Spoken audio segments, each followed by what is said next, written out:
commencer cette vidéo, je suis obligée de vous prévenir que depuis les nouvelles restrictions YouTube, je vais être obligée d'adapter mon langage parce que YouTube a décidé que tout YouTube deviendrait YouTube Kids.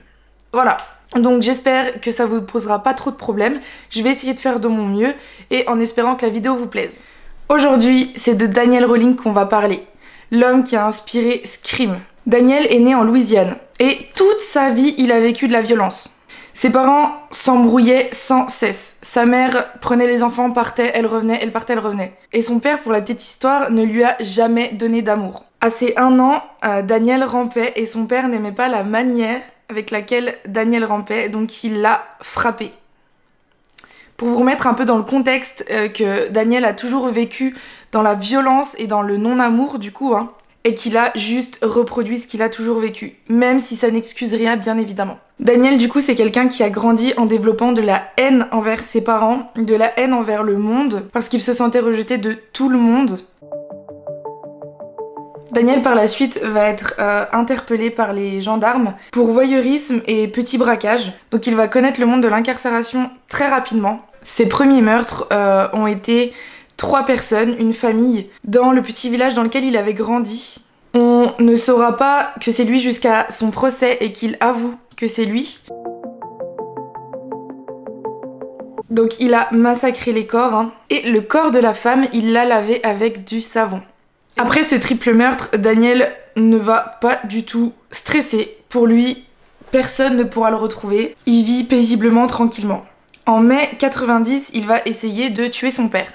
Mais il va pas réussir à tuer son père va juste avoir quelques séquelles, donc il va perdre une oreille et un œil. Il devient un tueur en série à partir du 24 août 1990, où il va commettre les premiers meurtres de sa longue série. Alors, il va s'introduire chez 2 jeunes filles qui vivent en colocation, Christina et Sonia. Il est très tôt le matin, donc elles dorment. Il va monter dans la chambre et il va voir Sonia. Et sa méthode aussi, c'est de pas réveiller ses victimes avant, bien évidemment. En fait, il va les réveiller en les tuant. Donc elles ont vraiment pas le temps de comprendre. Il va alors étouffer Sonia jusqu'à ce qu'elle décède. Puis il va redescendre pour aller voir Christina. Pour ce qui est de Christina, elle va comprendre ce qui va se passer. Parce qu'il va l'attacher, découper ses vêtements et puis avoir des rapports non consentis avec elle en la menaçant de la tuer si jamais elle crie. Mais après, il va la poignarder avec 5 coups de couteau. Sur pratiquement chaque meurtre qu'il a fait, il va ensuite mettre les corps en scène. De façon un peu malsaine, dans des positions pornographiques. Et après, il s'en va.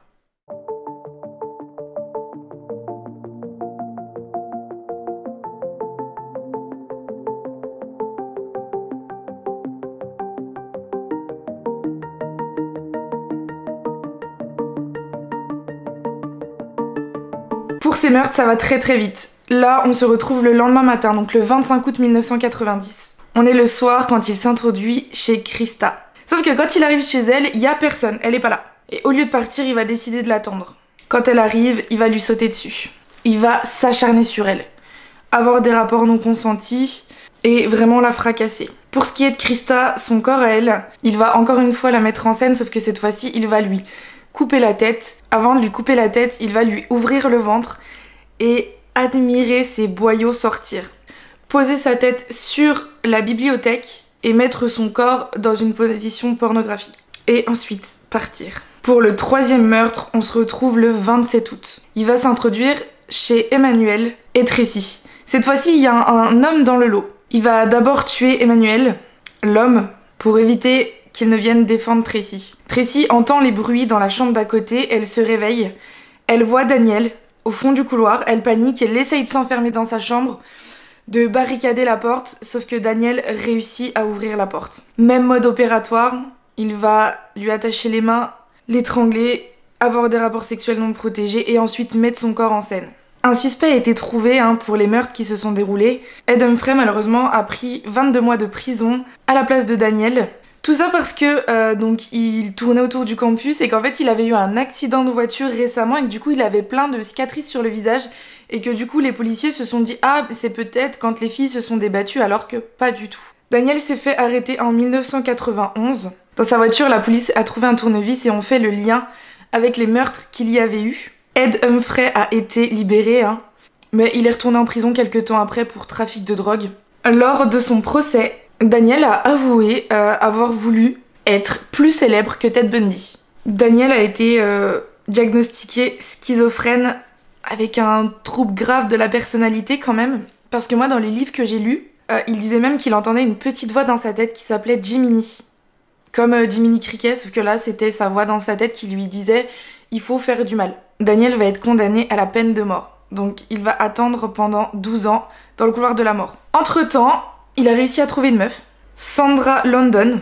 Eh oui, il y a des femmes qui sont intéressées par ce genre d'homme. Je pense que je vous ferai une vidéo d'ailleurs là-dessus, les femmes qui sont attirées par les criminels, mais attirées sentimentalement, qui veulent absolument être avec un criminel, avec un voleur, avec quelqu'un qui est en prison. Et ensemble, ils vont sortir un livre illustré sur les meurtres qu'il a fait. Le livre, il s'appelle The Making of a Serial Killer. Dites-vous que ce livre-là s'est vendu, que des gens l'ont acheté. Cette Sandra-là, c'était pas la première fois qu'elle sortait avec quelqu'un qui était condamné. C'est ce que je vous dis, je pense qu'il y a une petite maladie derrière ce phénomène. Daniel va être exécuté en 2006 par injection létale. Pour ma part, je trouve que dans cette histoire, l'enfance a énormément joué, comme la plupart des autres tueurs en série, mais là pour le coup un peu plus. Parce que lui, il n'a jamais reçu d'amour de personne. Et ça a commencé très très très tôt. Il y en a souvent, par exemple, je parle de Ed Kemper, ça a commencé à partir de 7-8 ans, alors que lui, dès l'âge de 1 an, il a tout de suite subi des violences. Ça n'excuse rien, encore une fois, je ne prends la défense de personne, mais je pense que ça joue énormément quand même, et que les traumatismes de l'enfance peuvent faire beaucoup de mal par la suite. N'hésitez pas à me dire ce que vous pensez de cette affaire. N'hésitez pas aussi à vous abonner et à me suivre sur Instagram, car je mets souvent des updates des affaires qui sont en cours ou qui se sont déjà passées. Et on se retrouve pour une prochaine vidéo.